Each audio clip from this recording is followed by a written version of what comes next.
သူတော်တို့ဘာဘာသာကိုးကွယ်ကြဗုဒ္ဓဘာသာဆိုတာဘာခေါ်တာလဲဘုရားဆုံးမကိုလိုက်နာကျင့်သုံးသူကိုဗုဒ္ဓဘာသာနော်ရှေ့ကတခါကြီးပြောလိုက်တဲ့စကားလေးဘုရားဆုံးမကိုလက်ခံတာပါဘုရားလက်ခံရုံနဲ့မရဘူးနော်ငါလက်ခံပါတယ်ဆိုပြီးလက်ခံပြီးကျင့်သုံးမှုမရှိရင်ဒါဗုဒ္ဓဘာသာလို့ခေါ်လို့မရဘူးနော်ကဲအခုမေးမယ်လေဘုရားဆုံးမရတဲ့အဆုံးအမတွေကောင်းလားမှန်လားဘာနဲ့သက်သေပြ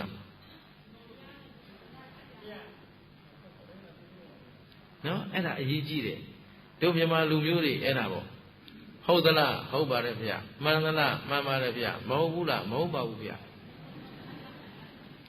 ဘာသိလို့ဆိုဘာသိဟမ်အဲ့ဒီလိုနေလို့ခင်ဗျားတို့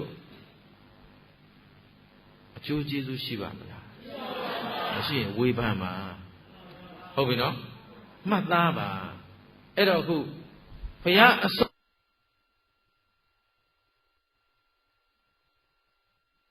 ဘုရားအဆုံးမှမသိရင်ဒီလူဗုဒ္ဓဘာဘုရားအဆုံးမှမသိရင်ဒီလူဗုဒ္ဓဘာသာလို့ပြောလို့မရဘူးဒါကြောင့်မို့ဘာသိဖို့အရေးကြီးနေလဲတရားသိဖို့တရားကလည်းဘယ်သူဟောတဲ့တရားတော့အဲ့ဒါလေးကိုတရားပဲဒါပေမဲ့ထူးခြားစေခြင်းလို့သစ္စာသိဖို့အရေးကြီးတယ်ဘာသိဖို့အဲ့တော့ဘုရားဆိုတာဘာခေါ်တာလဲဗုဒ္ဓတိတိဗုဒ္ဓောဗုဒ္ဓတိသစ္စာလေးပါးမြတ်တရားကိုပိုင်းခြားတင်သိမြင်တတ်၏ဣတိတတ္တမထိုးကြောင့်ဗုဒ္ဓောဗုဒ္ဓမြည်၏ဆိုတော့သစ္စာသိတာကိုဘာခေါ်တာလဲဘုရားအဲ့တော့သူတော်ကောင်းတို့ဦးဇင်းတို့ကဘုရားကိုးကွယ်တယ်ဆိုတာဘုရားမှာဘုံတော်အနန္တကံတော်အနန္တတကိုးတော်အနန္တဉာဏ်တော်အနန္တမရှိဘူးလားအဲ့ထက်ကဘာအားကိုးတာလဲ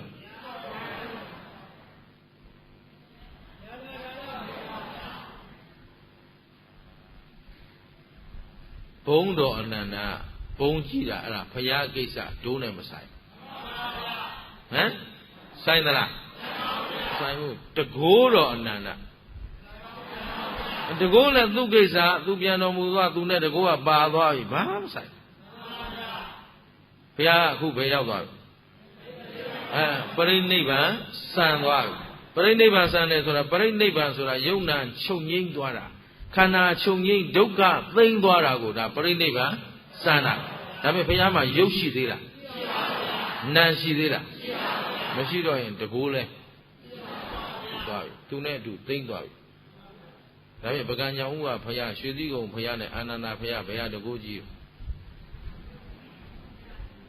တကိုးချင်းပြိုင်မှဖြစ်တော့မှာ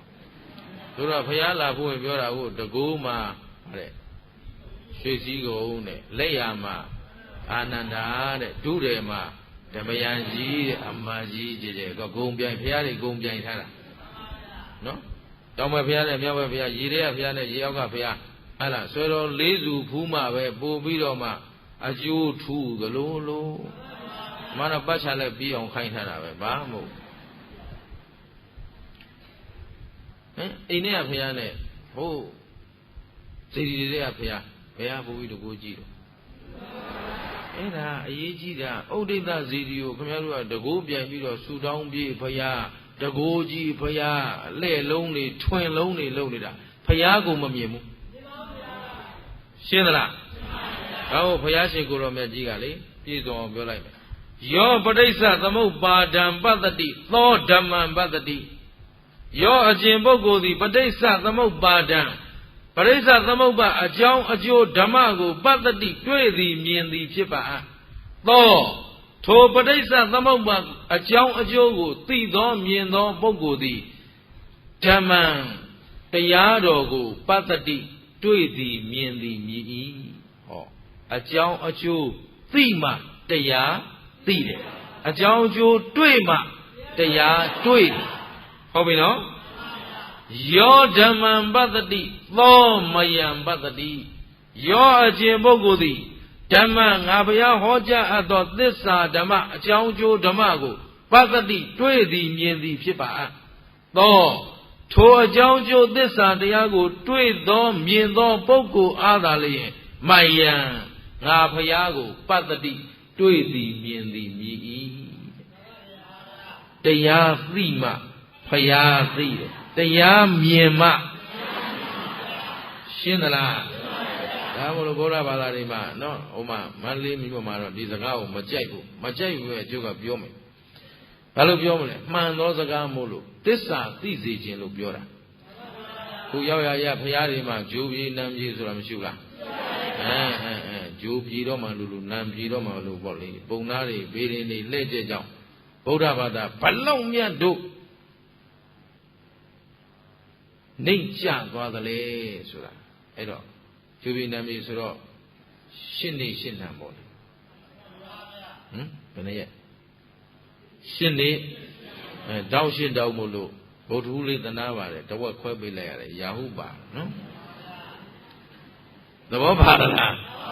အမှန်တော့ဟုတ်လားရက်နဲ့ပြက်ကလေးနှစ်ကိုတွက်ချင်ရင်9ရက်တစ်ပတ်ကမှအဆင်ပြေတာ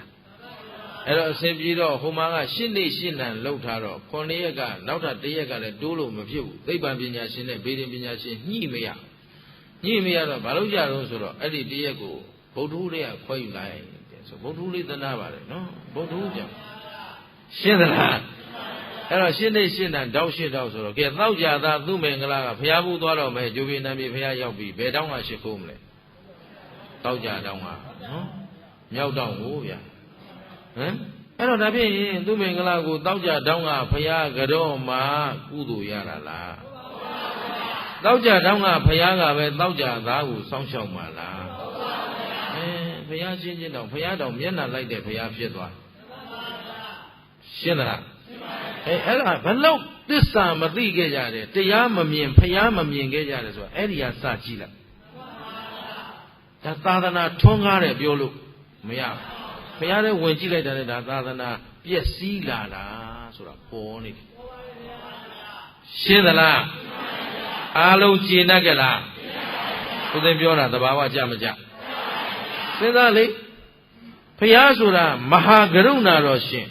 တတ္တဝါတွေကိုသားတော်ရာဟုလာနဲ့မချမေတ္တာထားတယ်သူတို့ကြမှာကိုယ်အရကိုတောင်ကဘုရားတင်ကိုရှိခိုးကိုတောင်ဘုရားတင်ရေတပ်ပဲကိုတောင်ဘုရားတင်ရွှေသင်္ကန်းကဆိုတော့ဟိုဘက်ကဘုရားတော့ဘုရားမဟုတ်ဘူးပေါ့ရှင်းသလားဒါဖြင့်သိအောင်လုပ်တယ်မလုပ်တယ်သစ္စာမသိရင်ဘယ်တော့အောက်တန်းကြနေတယ်ဆိုတာသိရမယ်ရှင်းနိုင်ကြလားဟဲ့ဒါဖြင့်သူတော်တို့ဘုရားအဆုံးအမကိုသိအောင်လုပ်တယ်မလုပ်တယ်လုပ်တယ်တော့စမယ်ဘုရားအဆုံးအမထဲမှာအဓိကအကျဆုံးကသစ္စာတရားအဲ့ဒီသစ္စာတရားထဲမှာမှအခုအရေးကြီးတာပြောတော့မယ်ကုသိုလ်အကုသိုလ်ဗာလဲမရှိဘူးလားကဲကုသိုလ်ဆိုတာဗာလဲအကုသိုလ်ဆိုတာဗာလဲ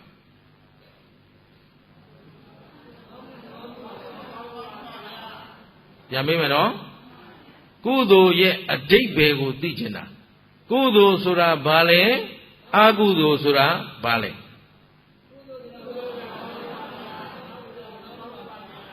အဲ့ဒါဗမာတနိုင်ငံလုံးဒီတိုင်းဖြေတာအားတော့မငယ်နဲ့ညောင်ဦးနော်ကုသိုလ်ဆိုတာကောင်းမှုတဲ့အဲ့ဒါ translation လို့ခေါ်တယ်ဘာသာပြန်ထားတာကုသိုလ်ကပါဠိမဂ္ဂဒစကားကုသလကိုမြန်မာလိုပါဠိပြည့်အနေနဲ့ကုသိုလ်လို့ခေါ်တာနာမည်အဲ့ဒီနာမည်ကိုတခါမြန်မာနာမည်ပြန်ပြောင်းတယ်ကောင်းမှုတဲ့ကုသိုလ်နဲ့ကောင်းမှုဟာဘာဘူးကြီးနဲ့အရာကြီးပဲဘာမှမထူးအဓိပ္ပာယ်မဟုတ်ဘူး this is no definition this is not definition ဒါအဓိပ္ပာယ်မဟုတ်ဘူးဦးသိမေးနေတာအဓိပ္ပာယ်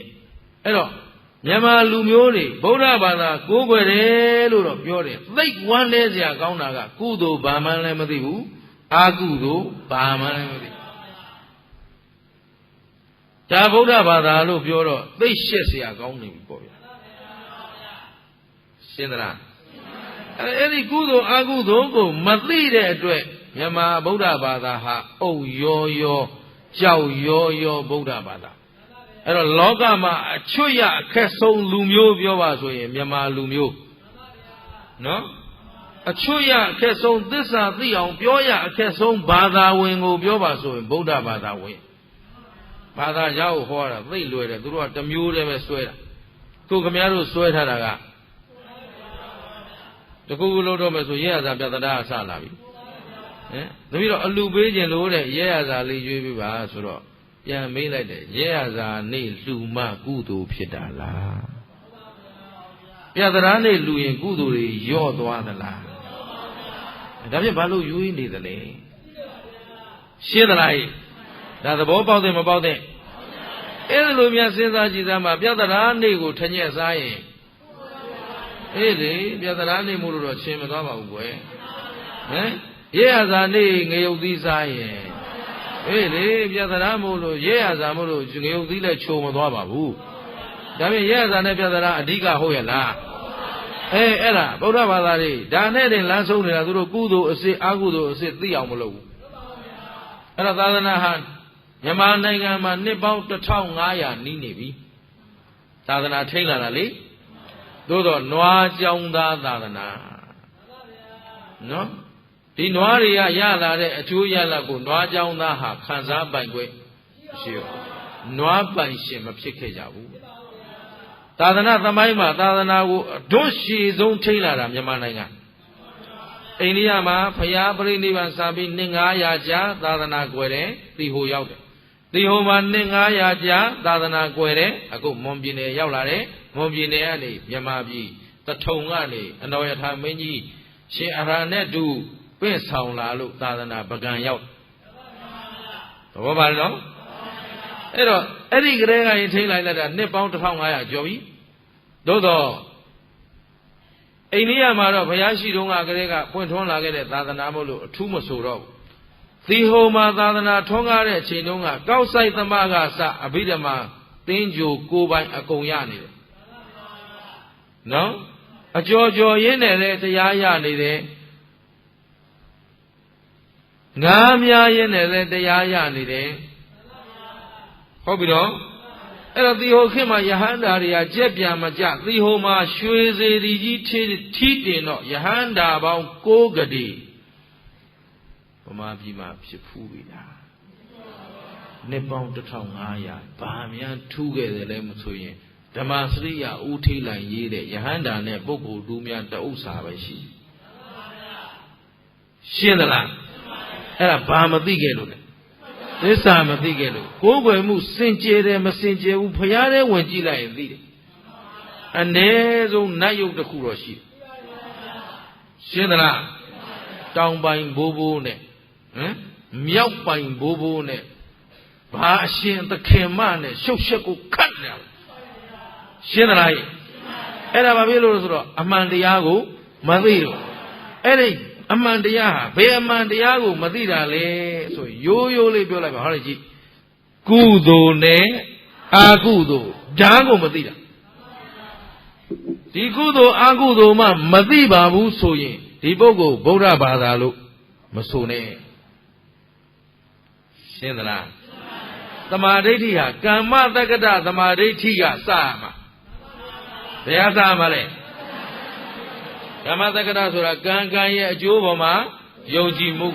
ကံကို၎င်းကံမင်းစကံကို၎င်းကမ္မဖလင်စကံဤအကျိုးကို၎င်းဘုန်းကြီးတွေရေသချရင်တော့ရွတ်သွားတာပဲနော်သို့တော့ဘာလို့ဆိုတော့သိပါဘူးသဘောပါလားကုသိုလ်အကုသိုလ်ဘယ်သူမှဖြေနိုင်အဲ့ဒါဗမာတပြည်လုံးအားတော့မငယ်နဲ့ညောင်ဦးမှမဟုတ်နော်အဲ့ဒါကုသိုလ်သိတယ်မသိတယ်တက်တယ်နဲ့ပြောဘုရားရှင်ကိုယ်တော်မြတ်ကြီးကိုဝဋ္ဆဆိုတဲ့ပုံနာတယောက်ကမေးဘူးတယ်ပါဏာသမှာလာပါတယ်စာထဲမှာနော်ဘယ်ပုံနာလဲဝဋ္ဆဆိုတဲ့ပုံနာကြီးကဘုရားရှင်ကိုယ်တော်မြတ်ကြီးကိုသာဝတိပြည်ဇေတဝန်ကျောင်းတော်မှာဘုန်းတော်ကြီးလာတော်မူသောမြတ်စွာဘုရားတဲ့ဘုရားတပည့်တော်ကိုကုသိုလ်နဲ့အကုသိုလ်လေးတိုးတိုးချင်းချင်းလိုရင်းပြောပေးပါဘာနဲ့ဘာနဲ့ရှည်ရှည်လားတူတူတယ်လားတူတူတယ်တို့လည်းတရားရှည်တာကြိုက်လားတူတာကြိုက် မပူနဲ့အခု8 နာရီနဲ့9 မိနစ်ကစဟမ်9 နာရီနဲ့9 မိနစ်ကစဟုတ်ကဲ့8 နာရီနဲ့9 မိနစ်ကစ9 နာရီနဲ့9 မိနစ်ဆိုရင်တရားပွဲပြီးမှတနာရီပဲဟောတနာရီဟောပြီးရင်15 မိနစ်တရားထိုင်ရထိုင်နိုင်သလားကျုပ်ဘုန်းကြီးပဲထိုင်နိုင်မထိုင်နိုင်ထိုင်ကိုထိုင်ရကျင်းတယ်လားဟေးမကျင်းတဲ့လည်းထိုင်မယ်ရှင်းတယ်နော်ကဲဒါဖြင့်သူတော်ကောင်းတို့အဲ့ဒီတနာရီတွင်းမှာအခုဦးဇင်းတို့ပြောစဉ်ပြောလိုက်တာပြီးအောင်ပြောရမှာဆိုတော့ဟိုဝတ်ဆမေးတာကိုတူတူပဲပြောမယ်နော်တူတူချင်းချင်းလိုရင်းပြောသားမှာဆိုတော့ဘုရားပြန်ပြောပုံလေးဒီနေရာလေးဦးဇင်းကသဘောကျလုံးလို့ဟေးဝတ်ဆတဲ့မင်းကုသိုလ်နဲ့အာကုသိုလ်ကိုတူတူချင်းချင်းလိုရင်းပြောပါလို့ငါပြောတယ်တဲ့မင်းရှည်ရှည်အကျယ်တဝင့်ပြောပါဆိုရင်လည်းငါပြောနိုင်တယ်တဲ့ဟောဘုရားဒီလိုလုပ်သေးတာနော်ဟမ်မင်းကအရှည်ရှည်ပြောပါအကျယ်တဝင့်ရှင်းပြပေးပါဆိုရင်လည်းငါဟောနိုင်တယ်တဲ့အခုမင်းကတူတူဟောပါလို့ပြောတော့ငါတူတူပဲပြောမယ်မင်းနားထောင်တယ်ဟုတ်ပြီနော်မှတ်ထားရေးဝတ်ဆတယ်ကုသိုလ်ဆိုတာကုသိုလ်မပြောခင်မေးဦးမယ်တနေ့တနေ့သူတော်အောင်တို့အလုတ်ဘယ်နှမျိုးလုပ်တနေ့တနေ့အလုတ်ဘယ်နှမျိုးလုပ်လဲ How many kinds of what how do you do ပေါ့လေနော်တနေ့တနေ့ကိုအလုတ်ဘယ်နှမျိုးလုပ်လဲ kind ဆိုတာအမျိုးအစားကိုပြောတာနော်အဲ့တော့အဲ့ဒါလဲဗမာတပီလုံးဒီတိုင်းဖြေတာပဲမရည်နိုင်ပါဘူးဗျာနော်အာမငယ်တဲ့ညာဟုဘာမှမဘူးနဲ့ဒါသာသနာစရာဌာနဘုရားတော်တော်ထင်ကြီးပြီးလာတာဒီမှာရောက်လာမေးတယ်ရိတ်တာဘယ်နှခုရှိတော့ဆရာတော်တွေဒါသာသနာရဲ့အရင်မြစ်နေရာဆိုတော့အခုကုသိုလ်နဲ့အာကုသိုလ်တောင်မသိဘူးနော်ဟမ်စဉ်းစားစရာတော့ကောင်းတယ်တို့သာသနာဟာထွန်းကားနေတာလားဆုပ်ယုပ်နေတာလားသိဖို့နော်အဲ့တော့ဥစ္စာကတော့ရင်လေးတယ်စိတ်ထဲမှာဩဒီလူတွေရှေ့ဆက်ဘယ်လိုစခန်းသွားကြမှမသိဘူးအဲ့တော့အခုလဲမင်းတူတူဟောဆိုငါတူတူပြောမယ်တဲ့ဆိုတော့ပြောရင်ကုသိုလ်အကုသိုလ်ပြောရင်အလုတ်သိမှပြောလို့ရမှာနော်ရှာရှည်နေတာမဟုတ်ဘူးသူမင်္ဂလာဟုတ်လားအဲ့တော့အလုတ်အမျိုးအစားအလုံးမှတ်ထားတော်တော်ကောင်းတို့မှာတသံတရားလုံးလှုပ်လာတာအလုတ်အမျိုးအစား3မျိုးပဲရှိတယ်လို့မှတ်ထားအလုတ်ဘယ်နှမျိုးဒါအမျိုးအစားကိုပြောတာကြည်ပြောရင်တော့ဟုတ်သားပဲလို့ဥမှာကာယကံဝစီကံမနောကံကိုဖြင့်ပြုအပ်တဲ့အလုံးနှုတ်ဖြင့်ပြုအပ်တဲ့အလုံးစိတ်ဖြင့်ပြုအပ်တဲ့အလုံးဘယ်နှမျိုးရှိလဲမှတ်ထားအများကြီးမလုံးနဲ့အဲ့ဒါယူလို့ပြောတာကျေနပ်သလားအလုံးအမျိုးအစားဘယ်နှမျိုးပဲရှိလဲကဲဒီပြင်ဘာများရှိသေးတယ်ပြောဘယ်နှမျိုးရှိတော့ဒီ3မျိုးဆိုရင်ရှိသေးလားအလုံးမှတ်ထားတော့အဲ့တော့အလုံးမျိုးစားဘယ်နှမျိုးရှိတယ်သို့တော့ပြောတော့မယ်တနေ့တနေ့ကာယကံပေါင်းဘယ်လောက်လုပ်တယ်လဲအဲ့ဒီကြတော့ဖြေလိုက်ခင်ဗျားတို့ဖြေနေကြအကျင့်တိုင်းမရည်နိုင်ပါဘူးဖေဟာအဲ့ဒါအသိပညာနှုတ်နေနေတယ်ဆိုတာအဲ့ဒါပဲမေကွန်းကဘာမေးလို့မေးမှမသိဘူးဖြေခြင်းဟာဖြေချတယ်အဲ့ဒါဘာဖြစ်လို့လဲဆိုတော့အခုဗမာတနိုင်ငံလုံးဒီတိုင်းသွားနေတာပဲစာမွေးဟေးဆိုတော့မေကွန်းကတခြားအဖြေကတခြားပြီးတော့လဲအောင်သွားတာဘာလို့မေကွန်းတခြားအဖြေတခြားဖြေတဲ့လူမှအောင်တာမေကွန်းနဲ့အဖြေနဲ့တိုက်ရိုက်ဖြေရင်ချလိုက်တော့ခိုးချလို့နော်ကျုပ်ကိုရင်လေးတွေတော်တော်များများခံလိုက်ရပြီအဲ့တော့မင်းတို့စာမွေးကိုမဝင်နဲ့ကိုယ့်အကိုတတ်အောင်သင်ဘေးမှာစာချဘုန်းကြီးကိုပြောထားတယ်ဘုန်းကြီးဘယ်ကိုယ်တော်မှစာမွေးမဝင်ခိုင်းနဲ့ကိုယ့်အကိုကျောင်းနေစာမွေးစေအရေးချင်းရှိရင်သင်ပြလိုက်ဘာဖြစ်လို့လဲတပည့်တော်သိခဲ့ပြီစာကိုကောင်းစွာဖြေထားရင်ခိုးချတယ်ဆိုပြီးချပလိုက်တယ်ကြိုးစားထားတဲ့လူတွေဘယ်လိုလုပ်မလဲအဲ့တော့ကိုရင်လေးတွေတပြားတစ်စက်မှမတတ်ဘူးကျောင်းမှာစာတောင်ကောင်းကောင်းမရေးတတ်တဲ့ကိုရင်တွေကအခုကြီးတန်းရောက်သွားပြီဆိုတော့အဲ့ဒါဘယ်လိုလုပ်မှမသိဘူးဟိုတတ်တဲ့ကိုရင်တွေကနောက်မယ်မတတ်တဲ့ကိုရင်တွေကရှေ့မယ်အဲ့တော့ရှေ့ဆက်တင်အောင်လဲခက်ဆိုတော့ကဲဒီကိုတော်လေးပါအကုန်ရှေ့တက်ဆိုပြီးတော့ဟမ်အဲ့တော့အကုန်ကြီးတန်းလုပ်ပလိုက်ရတယ် စဉ်းစားတာကြည့်တော့ဒါ practical ပဲလက်တွေ့ကြကြပဲအဲ့တော့ဘယ်ဟာမှန်တယ်ဆိုတော့ကိုယ့်ကိုယ်သာစဉ်းစားကြအဲ့တော့ကလေးတွေလည်းမေးတယ်8တန်းအောင်ပြီ9တန်းအောင်ပြီကြီးကြီးကျယ်ကျယ်ပြောဟုတ်လား169နှုတ်ဆန်းกว่าဆိုစိတ်အတွက်ကိုမတွက်နိုင်ဘူးဒါကြတဲ့ဟိုဘက်ကချီးလိုက်ရဒီဘက်ကချီးလိုက်ရရှုပ်ရှုပ်ကိုခတ်လို့ဟမ်တင်မလို့တော့ကိုးလာလဲပျောက်ကုန်ပြီပျောက်ကုန်တော့ဘာလို့လို့ရမှာမသိဘူးဆိုတော့ဩတော်တော်တိုးတက်လာတာဟုတ်ပါလားအဲ့ဒါဘာဖြစ်လို့လို့ဆိုဆန်းစစ်မှုမရှိလို့ဗုဒ္ဓသာသနာကိုကိုးကွယ်လာကြတာကြာလာပြီအနှစ်သာရရှိမရှိဘယ်တော့မှမဆန်းစစ်ခဲ့ကြတဲ့အတွက်တဖြည်းဖြည်းနဲ့ပျက်စီးနေပြီလို့မှတ်ထားဘာသာကြားကပျက်စီးမှာကိုလုံးဝမကြောက်ဘူးခင်ဗျားတို့ဗုဒ္ဓဘာသာတဲကအတွင်းချစားနေတာအဆိုးဆုံးရှင်းမလားဒါဖြင့်သာသနာတော်ကိုတန့်ရှင်းတည်တံ့ပြန့်ပွားအောင်ကြိုးစားတဲ့မကြိုးစားတဲ့ဒီနေ့သာသနာဟာဘု து တာဝန်ရှိတယ်ဘု து တွေမှာတာဝန်ရှိလဲဦးဇင်းတို့သူတော်ကောင်းတို့လက်ထက်2550ပြည့်နှစ်ခရီးကိုအခုကစုံလာပြီးကျော်6ရက်နေ့ဆိုတော့6ရက်ရှိပြီကူးလာတာကစုံလာပြီးနေ့မှာသာသနာနှစ်ဆန်းတာနော်အဲ့တော့2550ပြည့်နှစ်တည်းကို6နှစ်ရက်ရောက်လာပြီဘယ်သူတွေမှာတာဝန်ရှိသလဲလို့မေးရင်ဦးဇင်းတို့သူတော်ကောင်းတို့ဗုဒ္ဓဘာသာဆိုတဲ့လူတွေမှာတာဝန်ရှိတယ်ရှင်းမလား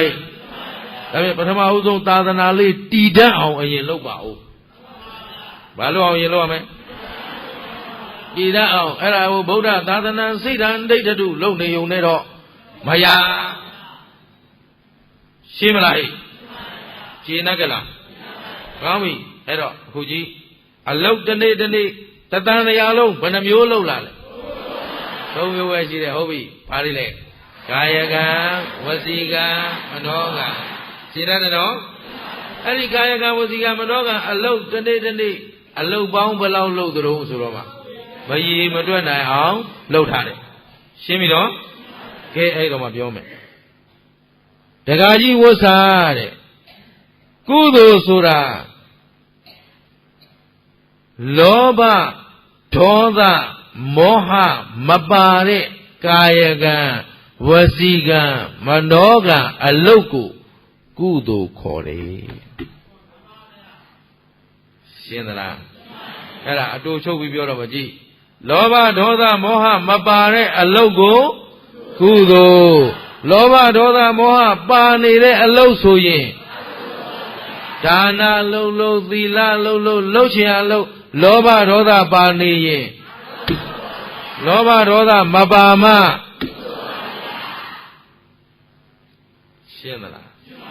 ဒါမှမသိပဲဗုဒ္ဓဘာသာလို့လုပ်ထားတော့ကုသိုလ်လည်းမသိဘူးရမ်းလုံနေတာပဲဩကာသဟဲတမင်းဦးငယ်လည်းကြောင်း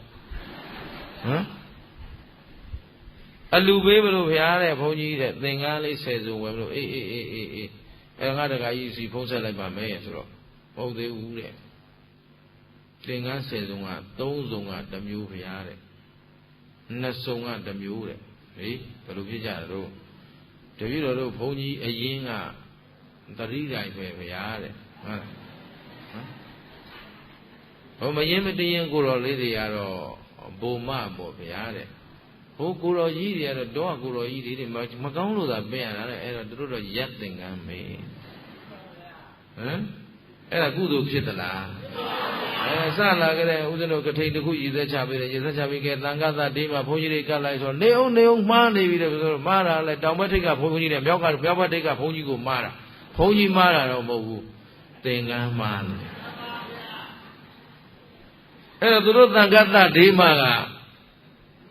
ဘုန်းကြီးဆိုလို့သာဆိုလိုက်ရတာသူတို့စိတ်ထဲမှာသံဃာသပါသလားမပါရင်ငါဘုန်းကြီးအတွက်ငါတို့လူတဲ့အကောင်းဆုံးသောသင်္ကန်းဟိုဘုန်းကြီးတွေတော့ကာမတကာပဲဆိုတော့ဒီထဲမှာကုသိုလ်စိတ်ပါရဲ့လားကုသိုလ်ဆိုတာဘယ်လိုအလုံးမျိုးလဲလောဘဒေါသမောဟမပါတဲ့အလုံးဟာကုသိုလ်ပြန်ပြောပါကုသိုလ်ဆိုတာဘယ်လိုအလုံးမျိုးလဲ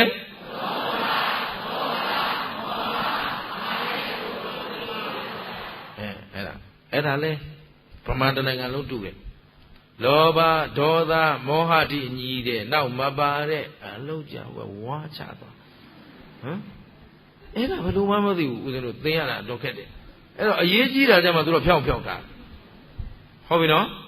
အဲ့တော့မဖြောက်ပါနဲ့ပြင်းသလားလူပြင်းတော့မလာခဲ့နဲ့နော်ဖြင်းတာကြိုက်သလောက်လာခဲ့ဖြင်းကျင်သလောက်ဖြင်းရအောင်သင်ပေးမယ်နော်ဥဒ္ဓမင်္ဂလာလဲလူဖြင်းတယောက်ပဲအဖြင်းတကအဖြင်းဆုံးတွေကနေအကောင်းဆုံးဖြစ်အောင်ကိုယ့်အကိုစွမ်းဆောင်နိုင်သမျှကြိုးစားလာတာအဲ့ဒါကြောင့်မို့ဘုန်းကြီးတဲ့ကြောက်ပတော်ကလည်းဝိုင်းလျှောက်တယ်ဘုန်းကြီးတရားတမျိုးတို့ကနားလေလုံးလို့တဲ့ဝမ်းသာလိုက်တာအေးကြုတ်လဲလူဘိန်းခင်ဗျားတို့လည်းလူဘိန်းလူဘိန်းချင်းမျိုးလို့အစဉ်ပြေတာဗျာပြေပြီးတာပဲရှင်းသလားခင်ဗျားတို့ပြောလို့ကျုပ်ဘဝင်မြင့်တရားမရှိဘူးလို့ကျုပ်ကိုကျုပ်သိတယ်အဲ့တော့တရားတကာလေးတွေလျှောက်တယ်ဘုန်းကြီးတဲ့တပည့်တော်တို့တရားပွဲပညာမလို့တဲ့ဘုန်းကြီးဘွဲငါးဘွဲသူ့မင်္ဂလာမဟုတ်ဘူးဗျာတဲ့ဘုန်းကြီးစာပေဘာဘွဲရတာစာပေမူကြိုးမဆမ်းတော့ရှင်းသလားအဲ့သို့တော့ကိုယ့်အကိုတရားသိအောင်လုပ်ထားတယ်ကိုသိသားသလောက်ပြန်လာပြောတယ်ရှင်းသလားပြီးတာပဲဘာဘွဲမှမရဘူးဘွဲအားကိုလို့တော့တရားလာမနာနဲ့ရှင်းတယ်နော်ဟေးအဲ့တော့ဦးဇင်းတို့ခံယူထားတာ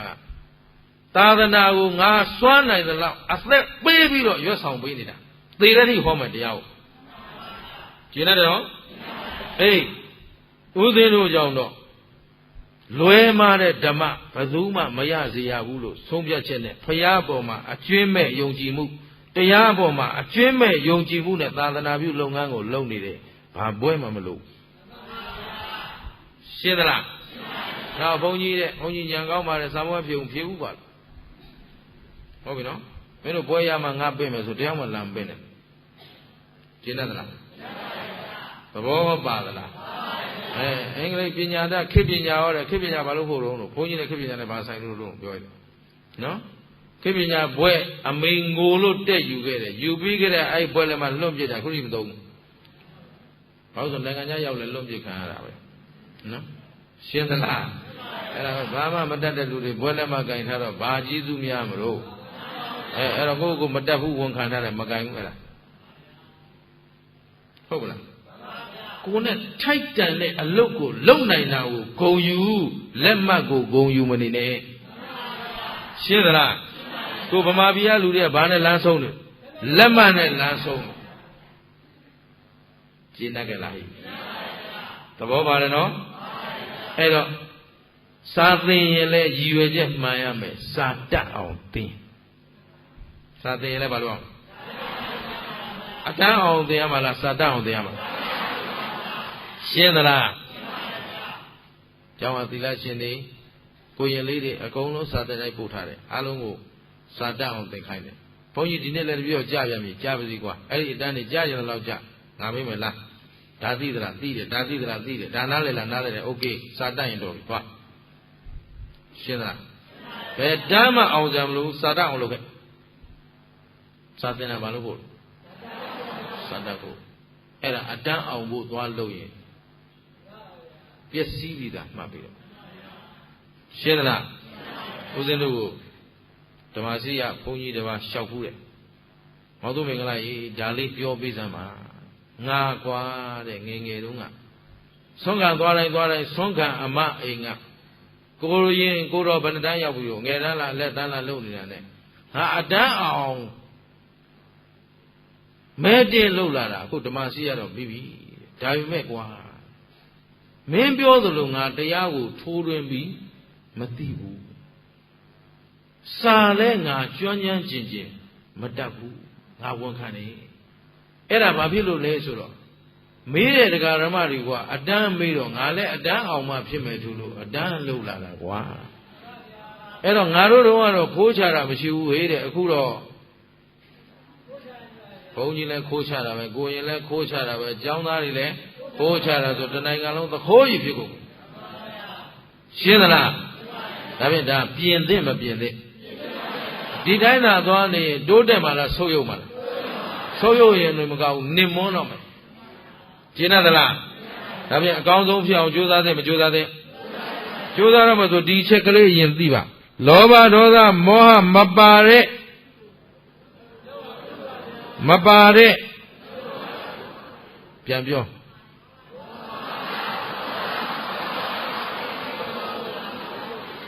အားလုံးညီညီညွတ်ညွတ်လေးဗျာဓမ္မဒါနကုသိုလ်ဖြစ်ပါတယ်အားလုံးဓမ္မတရေလည်းမဖြစ်ပါဘူးကြိုးစားပြီးတော့ပြောကြည့်သမ်းပါကုသိုလ်ဆိုတာဘာလဲလောဘဒေါသမောဟမပါတဲ့အလုတ်ဟာကုသိုလ်ပြတ်ပြတ်သားသားလုံးနော်ငကိုရဲဝါတာတာဆိုနောက်ပြောက်သွားမယ်ရှင်းသလားဒါဖြင့်အကုသိုလ်ဆိုတာဘယ်လိုအလုပ်မျိုးလဲ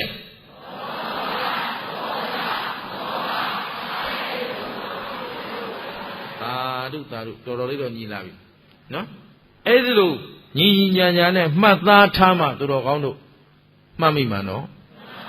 အဲ့တော့တရားနာတဲ့နေရာမှာမှတ်မိအောင်နာပါပထမအချက်ကဘာလုပ်ရမလဲ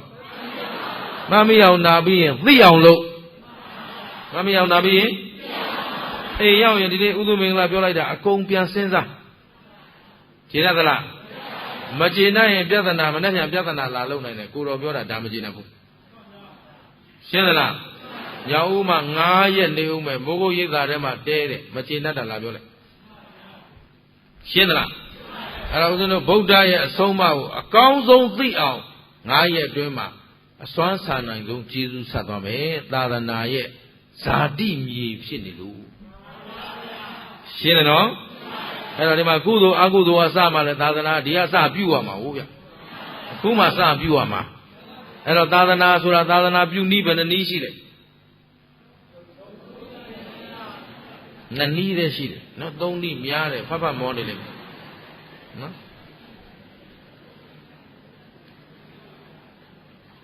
ကန္ထဒုရနဲ့ဝိပဿနာဒုရဆိုပြီးတော့သာသနာပြုနည်းနှစ်နည်းပဲရှိတယ်ကန္ထဒုရဆိုတာအခုလိုစာပေသင်အံပို့ချနာယူခြင်းတရားတော်ကိုဟောပြောပို့ချခြင်းဟုတ်ပြီနော်အခုကုသလို့တရားဟောတရားနာနေကြတာဝိပဿနာတရားတွေအခုဟောပြီးနာပြီပရိယလားပရိပတ်လားဟမ်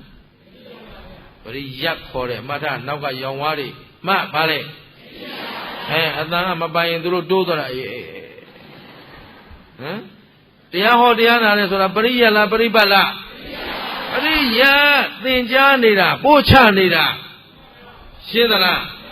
အဲ့ဒါကိုမလေးကိုတော်တို့ကဝိပဿနာဟောနေတော့ပฏิပ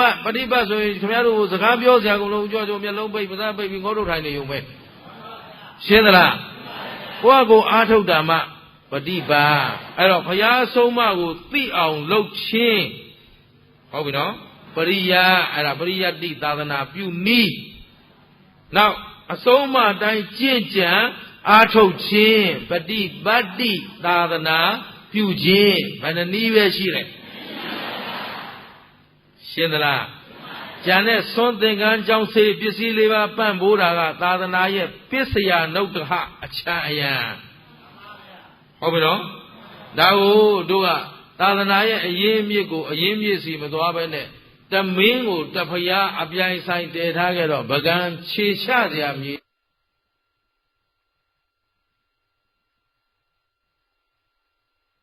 သုံးမတိုင်းဘယ်လောက်သိကြသလဲဘယ်လောက်ကျင့်နိုင်ကြလဲဆိုတာကမှအဓိကရှင်းမလားဟဲ့ဒါဖြင့်သာသနာပြုပုဂ္ဂိုလ်အစ်စ်ကိုတွေ့အောင်ရှာတော့ရှင်းသလားဟဲ့ဓာတ်ရောင်ရောင်နဲ့သိသိတင်ပေးတော့မလို့အခုပဲဘာဖြစ်တော့မလို့ဓာတ်ပြာရက်ပြီးတော့မသေးတော့မလို့အသေးထွက်တော့မလို့အရှင်ထွက်တော့မလို့ဆိုတာအဲ့ဒါသာသနာပြည့်တည်လို့မှရှင်းတတ်သလားဘာလို့သာသနာပြည့်လို့ပြောလို့ဆိုအုံဖွက်တာလှုပ်လို့ရရင်ဖရာလေခုပိဋကသုံးပုံထဲမှာကြည်စားရတော်ရာကိုလည်းအုံဖွက်လို့မပေးဘူးဟမ်ရာဟုလာကိုလည်းအုံဖွက်လို့မပေးဘူးဖရာဘု து သိတိတင်ပေးတော့တင်ပေးလို့ရောရတယ်မရဘူးရုပ်ဆိုတာဖောက်ပြန်နေတာဘယ်သူရုပ်ဖြစ်ဖြစ်ဖောက်ပြန်နေအဲ့တော့ဇာတိရရင်ဇရာမရဏဧကံမရဘူးလားရတာရဲ့ဘယ်သူတားလို့ရတော့အဲ့ဒါအုပ်ရောရောနောက်ရောရောကြက်ရောရောနဲ့သာသနာပြုတဲ့ခုတုံးလို့စကားပြောပြီးတော့မှမလေးအုံဖွားနဲ့လာလှုပ်လို့ရရင်အဲ့လိုဘယ်သူမှလှုပ်ဆရာမလို့အုံဖွားဆရာလိုက်ရှာရှင်းသလားဗမာတပြည်လုံးငတ်တောင်သွားအောင်မယ်အဲ့တော့သိတိတင်တယ်ပြောလို့ပြောဆိုတော့သိတိတင်တဲ့ကိုတော်ကြီးတွေလည်းအခုတပားမှမရှိတော့ပါဘူးဟမ်သူတို့ကိုသူတို့တောင်တင်နိုင်သလား သူတို့ကိုသူတို့တောင်မတင်နိုင်မဲနဲ့ကိုယ်သွားသိသိတင်ခံတယ်ဆိုတော့ယူလို့ပေါ့ဗျာရှင်းသလားတကယ်တော့အကြောင်းတရားနဲ့မနေ့ပြန်ဒါကိုဆက်ဟောမှာနော်ဒီနေ့ကုသိုလ်နဲ့အကုသိုလ်ကိုပြိုးကျဲတုံးရှိတယ်မှတ်တော်လို့အမိုက်ရှင်းတုံးရှိတယ်ပြိုးကျဲလို့ရမလားကိုမိုးလေးကြလာတော့ထွန်တော့ရက်တော့မယ်ဆိုတော့အရင်ဆုံးအမိုက်လိုက်ရှင်းအမိုက်ရိုက်ပြီးမှထွန်ရမှာနော်ဒီ9ရက်အတွင်းထွန်နိုင်မထွန်နိုင်တော့မသိသေးဘူးရှင်းသလားမျိုးသေးချဖို့ဆိုတာသာတဘုန်းကြီးဝိပဿနာအမလေးသာနေပါဝိပဿနာသာထားပါကုသိုလ်အကုသိုလ်မှမကွဲတဲ့လူဝိပဿနာဟောနေလဲလကားရှင်းလားဟုတ်ဆိုတော့သူကံကံအကျိုးမှမယုံကြည်သေးတော့ဟာရိတ်တာလည်းတရားသွားထိုင်နေဘေးရင်ဆရာစီလည်းပြေးတယ်ဟမ်ရှိဘူးလားဒီလိုလူမျိုးတွေသဘောပါလားနေမကောင်းဘူးဆိုတော့ရေရာချေလို့ကျိုးချေဟုတ်လားမိဆိုင်ဖဆိုင်ရှာလို့ရှာသဘောပါသလားတကယ်တော့အကြောင်းတရားနဲ့ဒီယုံနဲ့ပတ်သက်လာရင်ယုံနေမကောင်းဘူးဆိုယုံမှာထောက်ပံ့ထားတာအကြောင်း၄ပါးဒါနောက်နေတာအမြည်ပေးတာယုတ်တဲ့အကြောင်းတရားပဲနှစ်ပါးတော့ဒါတော့ခင်ဗျားတို့ဩရတဲ့ပါတယ်ဟုတ်ကံ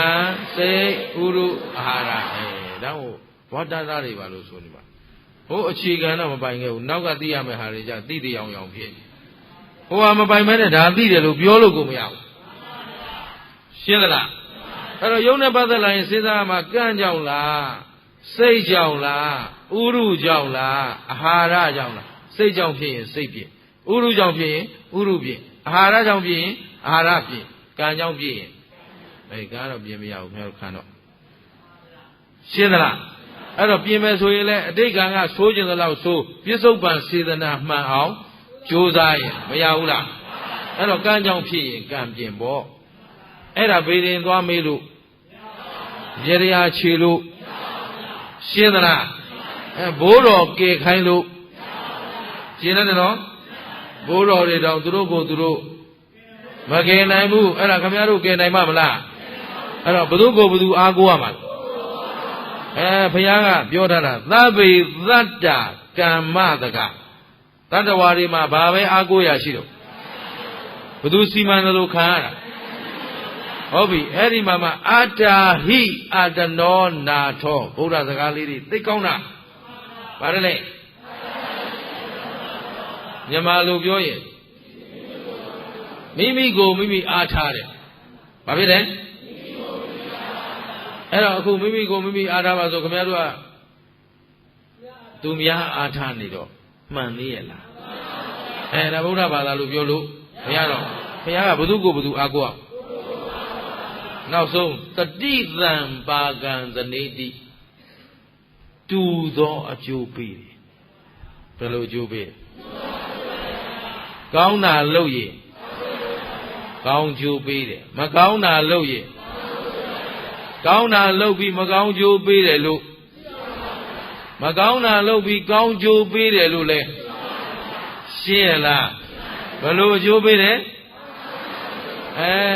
တူသောအကျိုးပေးတယ်ဘယ်လိုပေးလဲ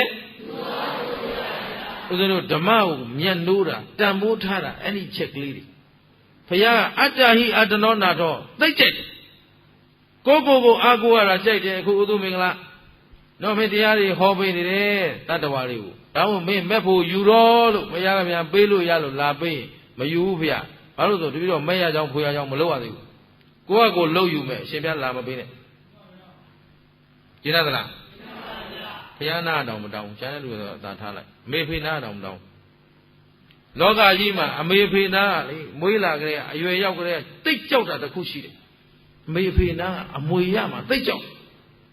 ဒါဖြစ်လို့ဆိုဒီကောင်အမွေရလို့ချမ်းသာတာလို့အပြောခံရမှာရှင်းသလားကြောင်းပြီးလို့အလုပ်လုပ်တော့တပြားမှမတောင်းဘူးအိမ်ကမင်းကုန်တယ်လုံးမလုပ်ဘူးပွဲစားလုံးမလုပ်ဘူးတွင်းလုပ်မယ်ကိုခုံကိုအားနဲ့ကိုယ့်ကိုလှုပ်ယူမယ်ဖះဟုတ်လားဘာမယူရှင်းသလားမှန်တာနော်များသောအားဖြင့်တော့တို့ဗုဒ္ဓဘာသာမြန်မာလူမျိုးတွေကကိုရုကိုချွန်ရတာနဲ့အချောင်ရဘယ်နှင်းကြိုက်အဲဒါကြောင့်တနိုင်ငံလုံးချဲနှလုံးပြီးကုန်ပြီးလိုက်အချောင်သမားကြီးပဲ အဲ့တော့ဒီနိုင်ငံမှာမမွဲကြနိုင်ငံမရှိအောင်ရှင်းလားဘာလို့ကိုအားကိုမှမကိုပဲနဲ့ပြီးတော့ဒီမှာကြည့်တရားနဲ့ပတ်သက်လာရင်ဦးဇင်းတို့သိကြိုက်တာရှိတတိတံပါကံသနေတိဘယ်လိုအကျိုးပေးလဲတူသောအကျိုးပေးတယ်ဆိုတော့လုံးသလောက်ရမယ်ဘာဖြစ်လဲမလုံးရင်တော့လုံးတာထက်ပို့ပြီးတော့လဲမရဘူးအဲ့ဒါဦးဇင်းတို့စိတ်ကူးရင်နေတယ်ညောင်စည်းလောက်လူညောင်မင်းကြီးလောက်ရညောင်မင်းကြီးလောက်လူနော်အဲ့တော့ညောင်မင်းကြီးလောက်လူပြီးညောင်စည်းလောက်ရတာကြိုက်လားညောင်စည်းလောက်လူပြီးညောင်မင်းကြီးလောက်ရတာကြိုက်လားအဲ့လာပြီလာကြတဲ့ကအမျိုးကမမှန်ဘူးရှင်းသလားဘယ်သူမင်္ဂလာညောင်စည်းလူရင်ညောင်စည်းပဲရတယ်တဲ့ရှင်းတယ်နော်ကိုမမက်ဖို့ရကြောင်းမလုံနိုင်သေးပဲနဲ့မက်ဖို့ရကြပါတယ်လုံနေလို့မလေးနိဗ္ဗာန်မက်ဖို့ရက်တူလိုနဲ့လုံမနေနဲ့မရဘူးရှင်းသလားရက်တူလိုလုံနေမှာလားတူအောင်ကြိုးစားမှာလားရှင်းတယ်နော်အားလုံးတရားရှိပျော့ညံ့မလုံကြနဲ့လေးထိုင်ကြီးတွေမလုံကြနဲ့ဒီနေ့သူမင်္ဂလာနဲ့တွေ့ပြီရှင်းတော့ဥဒုမင်္ဂလာလေးကန်နေမကြိုက်ဘူးတွတ်လက်ထက်မြက်မြူးကြွအเจ้าကယောဂီတွေအစအကုန်လုံးမော်ဒယ်ကဲလုပ်ခိုင်းတာရှင်းလားဘာဖြစ်လို့ဆိုအမလေးယောဂီမို့လို့ဆိုပြီးအိတ်ချင်မှုလူမျက်လုံးနေနဲ့ယောဂီဆိုရင်အိတ်ချင်မှုလူမလှုပ်ချင်တာလို့လှုပ်ချင်တာလို့ဘိန်းစားမလှုပ်နဲ့ဟုတ်ပြီနော်တွတ်လက်ထက်မြက်မှရအားလုံးကျင်သလားဟောနိုင်သေးလားစားပြီလားမစားသေးဩကျင်သလားဟေးအဲ့တော့လုံးသလောက်ရတာကိုတန်မိုးထားရှင်းတယ်နော်ဥဒုမင်္ဂလာတို့စိတ်ထား900တန်လို့ရင်900ရမှကျင်တတ်တယ်မရရင်တော့လည်းငါနဲ့တွေ့မယ်ရှင်းသလားမရတာကိုလည်းလက်သိမခံဘူးရအောင်လည်းလုပ်မယ်ရှင်းတယ်နော်အဲ့တော့သူများပေးတာယူမလားအမေဖို့နိဗ္ဗာန်ရက်တို့နဲ့ဘုရားစီသွားတောင်းမလားကိုယ့်ကိုယ်လုပ်ယူမလားရှင်းတယ်နော်ဒီနေ့ဘုရားကိုဆွမ်းတော်သွားကတ်တယ်အဲ့တော့ဆွမ်းကြိုး5ပါးအသက်ရှင်ခြင်းဆင်းလာခြင်းခေါင်းခြင်းဉာဏ်ပညာခြင်းချမ်းသာခြင်းရမရဘုရားပေးတာလားဘုရားပေးတာကိုလူတဲ့ဆွမ်းကုသိုလ်ကပေးတာဆွမ်းလူလို့ဆွမ်းကြိုးရတာဘုရားတကူကြီးလို့ရတာမဟုတ်ရှင်းသလားရေလူရင်အဲ့တော့အဲ့ဒီရေလူဟာဟိုးရွှေစည်းကုံဘုရားသွားလူတာနဲ့ကိုယ်အိမ်ထဲကဘုရားရေလူတာနဲ့ဘယ်ဟာကုသိုလ်ကိုရအေးအဲ့ဒါလူကတ်တယ်လို့ပြောရင်တော့ရွှေစည်းကုံကအဝေးကြီးသွားတာအဝေးကြီးကိုစေတနာတော်နဲ့သွားလို့ကုသိုလ်ကိုရတယ်ဆိုရင်တော့သွားတဲ့ကုသိုလ်တော့ရရင်ရမှာပေါ့ရေကုသိုလ်ကတော့တန်းတူပဲရှင်းသလားအားလုံးကျင်တတ်တယ်နော်ဒီတော့ဒီနေ့ကစပြီးစိတ်ဓာတ်ပြောင်းကိုလုံးတလောက်ရတာကျင်တာမလုံးတာမရခြင်းလေရှင်းတယ်နော်မလုံးတာမရခြင်းနဲ့လုံးသလောက်ရှင်းရလားအဲ့တော့ဗုဒ္ဓဘာသာအတွက်အရင်ကြဆုံးစကားဦးဇင်းတို့ဒါလေးပြောပြီးရင်သိမှာပါအဲ့တော့ဘုရားရဲ့သာသနာအစဩဝါဒပါတိမောက်အားလုံးကြားဥပါတယ်သဗ္ဗပါပတ္တအကရဏကုသလတဥပသံပရာသစိတ်တပရိယောဓပနံဧတံဗုဒ္ဓါနသာသနာဧတံတဲ့အဲ့ဒီစောစောကပြောခဲ့တဲ့အဆုံးအမပြီးဗုဒ္ဓါနငါဘုရားရှင်ကိုတော်မြတ်ကြီးဤသာသနာကြီးစွာသောအဆုံးအမပဲဆိုတော့ဒီစကားဟာဘယ်သူစကားလဲဘုရားစကားမှာသဗ္ဗပါပတ္တအာကရဏဆိုတော့ခင်ဗျားတို့ရပါတယ်မကောင်းမှုမလို့ရှောင်ကောင်းမှု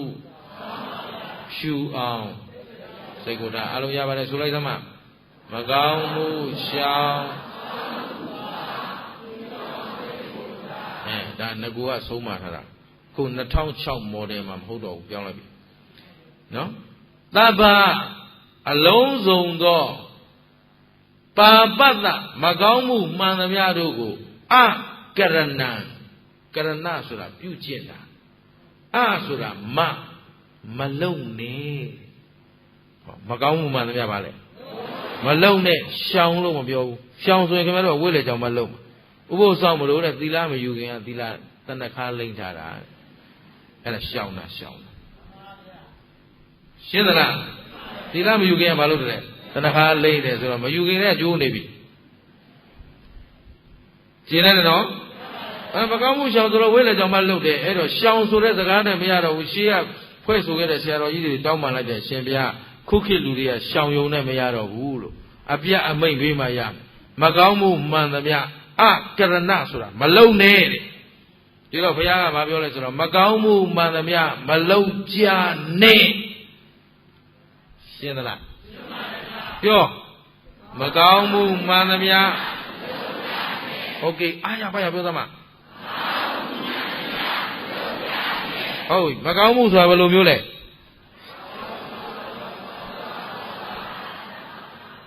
လောဘဒေါသမောဟပါတဲ့အလုတ်ဟာမကောင်းမှုပဲရှင်းသလားကုသိုလ်ဆိုတာကောင်းမှုကုသိုလ်နဲ့ကောင်းမှုအတူတူပဲအကုသိုလ်ဆိုတာမကောင်းမှုအကုသိုလ်နဲ့မကောင်းမှုလည်းအတူတူပဲသူတို့အတိတ်ပဲပြောပါဆိုတော့လောဘဒေါသမောဟပါနေရင်မကောင်းမှုအကုသိုလ်အဲ့ဒါကိုမလုပ်ကြနဲ့ရှောင်ခိုင်းတာလားလုံးလုံးမလုပ်ပါဘူးလားကုသလတဥပသံပဒကုသလတကုသိုလ်ကောင်းမှုမှန်သမျှတို့ကိုဥပသံပဒဥပသံပဒဆိုတာဖြစ်အောင်လုပ်ရမယ်ဘာလုပ်ရမလဲဥပသံပဒဖြစ်ပေါ်စေရမယ်လို့ပြောထားတာဒါကိုဆောင်းလို့ပြောထားတော့တစ်သက်လုံးမှာသားလေးတစ်ခါရှင်ပြုပြီးရင်တို့တော့အလူကြီးလဲလူပြီးပြီဆိုတော့သူကတစ်သက်လုံးပြီးရောလို့ရှင်းသလားတစ်သက်လုံးရှာဖွေနေတဲ့အကုသိုလ်နဲ့ရှာနေတာကတစ်သက်လုံးအလူကြီးပေးတာကတကားတဲ့ကဲနိုင်မလားအဲ့ဒါဆောင်းမထားနဲ့ခမညာကောင်းမှုမှန်သမျှဖြစ်အောင်လုပ်ဒါ2006 model နော်အဲ့တော့တရားရှိဒီတိုင်းပြောင်းမယ်မကောင်းမှုမှန်သမျှမလုပ်ကြနဲ့ကောင်းမှုမှန်သမျှဖြစ်အောင်လုပ်ဖြစ်အောင်လုပ်ရှင်းသလားအလုံးမမိသလားတနေ့အေးရထားလာပြီဆိုကြတဲ့ကိုသတိထားငါကုသိုလ်ဟာစမယ်ကုသိုလ်ဘယ်လိုစမလဲသတ္တဝါအလုံးကြမှာကြပါစေချမ်းသာကြပါစေစိတ်ဆင်းရဲကင်းကြပါစေကိုယ်ဆင်းရဲကင်းကြပါစေကောင်းမှုမှန်သမျှလုပ်ဖြစ်အောင်လုပ်လိုက်ကျင်လားပြီလားဆောင်ထားပါလားလှုပ်ဖြစ်အောင်လုပ်နေရပါလားအဲ့တော့သာစိတ်တပရိယောတပနံစိတ်ကိုဖြူအောင်ထားရမှာစိတ်ကိုဘာပြရမလဲဖြူအောင်ထားရမယ်ဆိုတော့အဲ့ဒီနေရာမှာလဲဦးဇင်းတို့ကတခုတည်းပြောလိုက်ပါမယ်ကိုအကြိုက်နဲ့မကြိုက်နဲ့ဘာဖြစ်လဲမှတ်ထားတရားပဲနာအလုတ်ပဲလုပ်လို့အဖွဲစည်းနေပဲနေကိုတယောက်တည်းပဲနေကိုအကြိုက်နဲ့မကိုင်းဘူးရှင်းမလားဒါမို့ဦးဇင်းတို့ကအမလီဒီဘုန်းကြီးခေါ်တာငါသိသဘောကျတာမလီအဲ့လိုပြောခံရမှာအကြောင်းဆုံးပဲကိုကြောင်ဘုရားပြောတယ်မလီဘုန်းကြီးခေါ်တဲ့ဒေါသမောသလေးကိုနာခြင်းနေတာဟုတ်တာပေါ့ခင်ဗျားတို့လည်းဒေါသမာမောသမာတွေကိုဓာတ်တူနံလူချင်းမို့လို့ရှင်းသလားဟဲ့ဘာလို့တော့ဒီဒေါသသမားကိုကြိုက်တယ်ဆိုကြရင်သူတို့လည်းဒေါသကြီးလို့ဥဒုမေကလာကလည်းအဲ့လိုဝုံတိုင်းမှကြိုက်တာနော်တချင်းဆိုတာတောင်မှမိမတန်နဲ့ယောက်ျားကပြော့ဆိုနေခွန်တန်းထွန်းတို့အနိုင်တို့ဆိုနားကုန်ထားဘူးသွားအဲ့ကိုလွန့်ပလိုက်ယောက်ျားလို့ဆိုရှင်းသလားအဲ့ဒါပဲအဲ့တော့သူမေကလာပြော့တော့မပြောတတ်ဘူးအဲ့တော့ခင်ဗျားတို့လည်းပြော့ကြိုက်ကုန်မပေါ်ပါဘူးရှင်းသလားအဲ့တော့ပြက်သားသားလုံးမှလဲလိုရာခရီးကိုရောက်မှာအဲ့တော့အားပြောခန်းတွဲလုံနေလို့မရဘူးခြေရတယ်နော်ဒါဖြင့်ကိုအကြိုက်နဲ့မကိုက်နဲ့ကိုအကြိုက်နဲ့ကိုက်ရင်ခင်ဗျားတို့စိတ်ဆင်းရဲရှင်းသလားအဲ့ဒီစကားကိုနောက်နေ့အကျေထပ်ရှင်းမယ်ဒီနေ့အခုတော့ကုသိုလ်နဲ့အကုသိုလ်သိပြီလားဒါအရေးကြီးဆုံးနော်ဒါမသိသေးဘဲနဲ့ဗုဒ္ဓဘာသာလို့ဆိုနေရင်အဲ့ဒါအမှန်ဖြစ်မလားမဖြစ်နိုင်ဘူးတဲ့ဘာဖြစ်လို့လဲဆိုတော့ကုသိုလ်အကုသိုလ်မှခွဲမသိပဲနဲ့ဗုဒ္ဓဘာသာမဆိုနဲ့တဲ့ဒီပုဂ္ဂိုလ်မှဘယ်တရကုံမှလည်းမမြင်နိုင်ကျင်နာပြီလားအခုတော်တို့သိထားမှာကောင်းတာလုပ်ရင်ကောင်းကျိုးပေးတယ်မကောင်းတာလုပ်ရင်မကောင်းကျိုးပေးတယ်ယုံသလားယုံမှမနှက်ပြန်တရားပွဲကိုလာခဲ့ မယုံရင်မလာနဲ့တော့ရှင်းသလားကောင်းတာလို့ရင်မကောင်းတာလို့ရင်အဲ့ဒါတခြားသောပုဂ္ဂိုလ်တွေနဲ့ဆိုင်သလားကောင်းတဲ့အလုပ်နဲ့ကောင်းတဲ့အကျိုးမကောင်းတဲ့အလုပ်နဲ့ရှင်းရလားအဲ့ဒီထဲမှာကိုယ်အကြိုက်နဲ့မကိုင်နဲ့ဘာဖြစ်တယ်အဲ့ဒါဘာလို့ပြောရလဲဆိုကိုယ်အကြိုက်နဲ့ကိုင်ရင်လောဘဒေါသမောဟလာတော့မယ်လောဘဒေါသမောဟလာရင်အာဟုသို့ဖြစ်မယ်အာဟုသို့ဖြစ်ရင်ခင်ဗျားတို့အပြစ်တင်ပြီအဲ့တော့တန်တရားတစ်ခွင်မှာသူတော်ကောင်းတို့အခုလိုတရားကိုမှန်မှန်ကန်ကန်သိခဲ့သလားလို့မေးရင်တရားမသိတဲ့အတွက်အသိတရားမရှိဘူးတရားမသိတော့အသိတရားမရှိတော့တရားနဲ့လျော်အောင်မနေတတ်ဘူးတရားနဲ့လျော်အောင်မနေတတ်တဲ့အတွက်အပြစ်သင့်ပါလေတရားနဲ့လျော်အောင်မနေတတ်တော့ဘာဖြစ်တော့အကုသိုလ်တွေဖြစ်တော့မှာဘူးဗျာအပြစ်သိရင်ချမ်းသာမလားဆင်းရဲမလားဒါမို့ပြန်ပြောတာတရားမသိတော့အသိတရားမရှိဘူးအသိတရားမရှိတဲ့အတွက်တရားနဲ့လျော်အောင်မနေတတ်ဘူးတရားနဲ့လျော်အောင်မနေတတ်လို့အပြစ်သိတယ်အပြစ်သိလို့ဆင်းရဲတယ်အဲ့တော့ခင်ဗျားတို့ဆင်းရဲခြင်းလားချမ်းသာခြင်းလားချမ်းသာခြင်းရင်ဘာကင်းအောင်နေရအပြစ်ကင်းအောင်နေဒီမှာဒါပြောင်းပြန်သူတို့မလန်တတ်ဘူးမနေ့ပြန်ကြမှာလှန်ပြနော်အဲ့ဒါအိမ်ကနေစဉ်းစားခဲ့ကြအဲ့တော့အခုတရားမသိတော့အသိတရားမရှိဘူးအသိတရားမရှိတော့တရားနဲ့လျော်အောင်မနေတတ်ဘူးတရားနဲ့လျော်အောင်မနေတတ်တော့အပြစ်သိတယ်အပြစ်သိတော့ရှင်းတတ်ခဲ့လားဒါလေးကိုမနေ့ပြန်ကောင်းကောင်းမွန်မွန်ပြောနိုင်အောင်လုပ်ပြီးမှလာခဲ့ကြမေးလိုက်ရင်ဖြေနိုင်ရမယ်နော်ဒီထက်အရေးကြီးတဲ့တရားစကားတွေပြောเสียရှိသေးတယ်ဒီနေ့အမှိုက်ရှင်းယုံပေါ့ရှင်းတယ်နော်အဲ့ဒါနဲ့ပြန်မလာပြတော့ဘူးဆိုတော့ဒီအမိုက်ကထပ်တင်သွားမှာအဲ့တော့တစ်ခါလာရင်အမိုက်ရှင်းရင်တစ်ခါလာရင်အမိုက်ရှင်းရင်ဆိုရင်တော့ပြီးမှမဟုတ်တော့အဲ့တော့ဦးစင်းကဘယ်ရောက်ကိုရဘယ်အရောက်တရားတစ်ပုဒ်ကိုနှစ်ခါပြန်မဟုတ်မှတ်ထားပါမန္တလေးမြို့မှာဆူတော်မြတ်မြတ်စွာဘုရားမှာ9နှစ်ရှိပြီနှစ်စဉ်ဟောနေတာတရားပုဒ်ထအောင်မဟုတ်ကျောင်းမှာ9နှစ်ဝါတွင်3လစခန်းအပါဝင်လစဉ်စခန်းတွေဟောတယ်တရားပုဒ်ထအောင်မဟုတ်အဲ့တော့မှတ်ထားပါယခုပြောထားခဲ့တဲ့စကားတွေနောက်ထပ်ကြားရမှာမဟုတ်ဘူးအခုပြီးပြအောင်မှတ်ထားနောက်ကိုတဆင်ချင်းတက်သွားမယ်အဲ့တော့ရှေ့ရဟောထားတာကိုနောက်မှမေ့သွားရင်ဆက်ဟောဖို့အစီအစဉ်မရှိဘူးရှင်းပြီလားဒီလိုပြောတာကုသိုလ်နဲ့အကုသိုလ်မကောင်းမှုမှန်သမျှမလောက်ကြနဲ့အမလီမကောင်းမှုမှန်သမျှကောင်းမှုမှန်သမျှဖြစ်အောင်လုပ်ဘာနဲ့မကိုက်နဲ့ကိုယ်အကြိုင်နဲ့မကိုက်နဲ့ရှင်းရလားအဲ့တော့တရားမသိရင်အတိတရားမရှိဘူးအတိတရားမရှိရင်တရားနဲ့လျော်အောင်မနေတတ်ဘူးတရားနဲ့လျော်အောင်မနေတတ်ရင်အပြစ်သိတယ်အပြစ်သိတဲ့အတွက်ဆင်းရဲတယ်ရှင်းတတ်ကြလားအဲ့တော့ဒီတိုင်းဆိုရင်တို့ဘာသိမှဖြစ်မလဲတရားသိမှအဲ့တော့တရားသိအောင်လုပ်တယ်မလုပ်သင့်ဒီလက်တွေ့15မိနစ်လောက်လေးလုပ်ကြည့်ကြအောင်ဆိုနော်အဲ့တော့တရားနဲ့ပတ်သက်လာတော့သစ္စာဘယ်နှပါးရှိလဲ၄ပါးခန္ဓာ၅ပါးဘာသစ္စာသိတဲ့ဉာဏ်ကသိတာကနောက်ခန္ဓာမလာတာကအဲ့ဒီသစ္စာ၄ပါးကိုစိုက်မြိုက်ဟောပြီးတော့စိုက်မြိုက်ကျင့်နိုင်အောင်အခြေခံကစပိုင်အောင်ကြိုးစားကြကဲဒီလောက်နဲ့နားကြအောင်ဆိုပြလူချင်းမို့လို့ရှင်းသလားဟဲ့ဘာလို့တော့ဒီဒေါသသမားကိုကြိုက်တယ်ဆိုကြရင်သူတို့လည်းဒေါသကြီးလို့ဥဒုမေကလာကလည်းအဲ့လိုဝုံတိုင်းမှကြိုက်တာ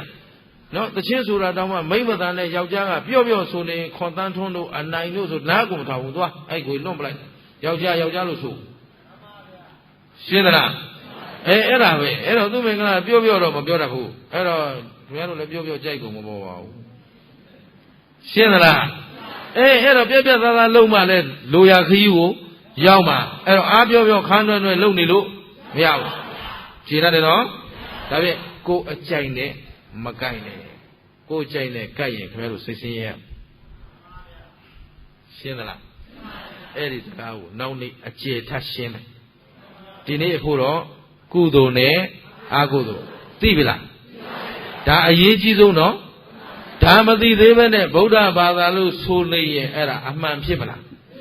မဖြစ်နိုင်ဘူးတဲ့ဘာဖြစ်လို့လဲဆိုတော့ကုသိုလ်အကုသိုလ်မှခွဲမသိပဲနဲ့ဗုဒ္ဓဘာသာမဆိုနဲ့တဲ့ဒီပုဂ္ဂိုလ်မှဘယ်တရကုံမှလည်းမမြင်နိုင်ကျင့်တတ်ပြီလားအခုတော်တို့သိထားမှာကောင်းတာလုပ်ရင်ကောင်းကျိုးပေးတယ်မကောင်းတာလုပ်ရင်မကောင်းကျိုးပေးတယ်ယုံသလားယုံမှမနှက်ပြန်တရားပွဲကိုလာခဲ့မယုံရင်မလာနဲ့တော့ရှင်းသလားကောင်းတာလုပ်ရင်မကောင်းတာလုပ်ရင်အဲ့ဒါတခြားသောပုဂ္ဂိုလ်တွေနဲ့ဆိုင်သလားကောင်းတဲ့အလုပ်နဲ့ကောင်းတဲ့အကျိုးမကောင်းတဲ့အလုပ်နဲ့ရှင်းရလားအဲ့ဒီထဲမှာကိုယ်အကြိုက်နဲ့မကြိုက်နဲ့ဘာဖြစ်တယ်အဲ့ဒါဘာလို့ပြောရလဲဆိုကိုယ်အကြိုက်နဲ့ကြိုက်ရင်လောဘဒေါသမောဟလာတော့မယ်လောဘဒေါသမောဟလာရင်အာဟုသို့ဖြစ်မယ်အာဟုသို့ဖြစ်ရင်ခင်ဗျားတို့အပြစ်သင့်ပြီအဲ့တော့တန်တရားတစ်ခုမှသူတော်ကောင်းတို့အခုလိုတရားကိုမှန်မှန်ကန်ကန်သိခဲ့သလားလို့မေးရင်တရားမသိတဲ့အတွက်အသိတရားမရှိဘူးတရားမသိတော့အသိတရားမရှိတော့တရားနဲ့လျော်အောင်မနေတတ်ဘူးတရားနဲ့လျော်အောင်မနေတတ်တဲ့အတွက်အပြစ်သင့်ပါလေတရားနဲ့လျော်အောင်မနေတတ်တော့ဘာဖြစ်တော့အကုသိုလ်တွေဖြစ်တော့မှာဘူးဗျာအပြစ်သိရင်ချမ်းသာမလားဆင်းရဲမလားဒါကိုပြန်ပြောတာတရားမသိတော့အသိတရားမရှိဘူးအသိတရားမရှိတဲ့အတွက်တရားနဲ့လျော်အောင်မနေတတ်ဘူးတရားနဲ့လျော်အောင်မနေတတ်လို့အပြစ်သိတယ်အပြစ်သိလို့ဆင်းရဲတယ်အဲ့တော့ခင်ဗျားတို့ဆင်းရဲကြလားချမ်းသာကြလားချမ်းသာခြင်းရင်ဘာကင်းအောင်နေရအပြစ်ကင်းအောင်နေဒီမှာဒါပြောင်းပြန်သူတို့မလန်တတ်ဘူးမနေ့ပြန်ကြမှာလှန်ပြနော်အဲ့ဒါအိမ်ကနေစဉ်းစားခဲ့ကြအဲ့တော့အခုတရားမသိတော့အသိတရားမရှိဘူးအသိတရားမရှိတော့တရားနဲ့လျော်အောင်မနေတတ်ဘူးတရားနဲ့လျော်အောင်မနေတတ်တော့အပြစ်သိတယ်အပြစ်သိတော့ရှင်းတတ်ခဲ့လားဒါလေးကိုမနေ့ပြန်ကောင်းကောင်းမွန်မွန်ပြောနိုင်အောင်လုပ်ပြီးမှလာခဲ့ကြမေးလိုက်ရင်ဖြေနိုင်ရမယ်နော်ဒီထက်အရေးကြီးတဲ့တရားစကားတွေပြောเสียရှိသေးတယ်ဒီနေ့အမှိုက်ရှင်းယုံပေါ့ရှင်းတယ်နော်အဲ့ဒါနဲ့ပြန်မလာဖြစ်တော့ဘူးဆိုလေဒီအမိုက်ကထပ်တင်သွားမှာအဲ့တော့တစ်ခါလာရင်အမိုက်ရှင်းရင်တစ်ခါလာရင်အမိုက်ရှင်းဆိုရင်တော့ပြီးမှမဟုတ်တော့အဲ့တော့ဦးစင်းကဘယ်ရောက်ကိုရဘယ်အရောက်တရားတစ်ပုဒ်ကိုနှစ်ခါပြန်မဟုတ်မှတ်ထားပါမန္တလေးမြို့မှာဆူတော်ကြီးမြတ်စွာဘုရားမှာ9နှစ်ရှိပြီနှစ်စဉ်ဟောနေတာတရားပုဒ်ထအောင်မဟုတ်ကျောင်းမှာ9နှစ်ဝါတွင်3လစခန်းအပါဝင်လစဉ်စခန်းတွေဟောတယ်တရားပုဒ်ထအောင်မဟုတ်အဲ့တော့မှတ်ထားပါယခုပြောထားခဲ့တဲ့စကားတွေနောက်ထပ်ကြားရမှာမဟုတ်ဘူးအခုပြီးပြအောင်မှတ်ထားနောက်ကိုတဆင့်ချင်းတက်သွားမယ်အဲ့တော့ရှေ့ရဟောထားတာကိုနောက်မှမေ့သွားရင်ဆက်ဟောဖို့အစီအစဉ်မရှိဘူးရှင်းပြီလားဒီလိုပြောတာကုသိုလ်နဲ့အကုသိုလ်မကောင်းမှုမှန်သမျှမလောက်ကြနဲ့အမလီမကောင်းမှုမှန်သမျှကောင်းမှုမှန်သမျှဖြစ်အောင်လုပ်ဘာနဲ့မကိုက်နဲ့ကိုယ်အကြိုင်နဲ့မကိုက်နဲ့ရှင်းရလားအဲ့တော့တရားမသိရင်အတိတရားမရှိဘူးအတိတရားမရှိရင်တရားနဲ့လျော်အောင်မနေတတ်ဘူးတရားနဲ့လျော်အောင်မနေတတ်ရင်အပြစ်သင့်တယ်အပြစ်သင့်တဲ့အတွက်ဆင်းရဲတယ်ကြည်တတ်ကြလားအဲ့တော့ဒီတိုင်းဆိုရင်တို့ဘာသိမှဖြစ်မလဲတရားသိမှအဲ့တော့တရားသိအောင်လုပ်တယ်မလုပ်တယ်ဒီနေ့လက်တွေ့15မိနစ်လောက်လေးလုပ်ကြည့်ကြအောင်ဆိုနော်